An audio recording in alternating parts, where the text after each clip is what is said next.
ang laking transformation na nangyayari ngayong weekend na to dito sa downtown Markham. More than 3 kilometers ng public road ang sinara dito sa downtown Markham para sa pinakamalaking open wheel series dito sa North America pagdating sa mga IndyCar.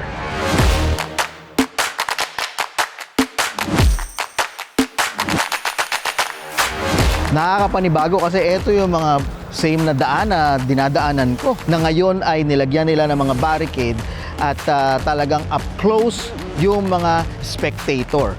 First time ko actually makapunta sa ganitong klaseng event kaya marami din akong natutunan and gusto ko yan sa inyong i-share. And ngayon ko lang nalaman na kaya pala IndyCar ang tawag ay galing sa Indianapolis 500 which is ang pinakamalaking event and malamang isa to sa mga bagong event na ilalagay ko sa kalendaryo tuwing summer. Kaya samahan niyo ako, explore natin ang mga kaganapan niya.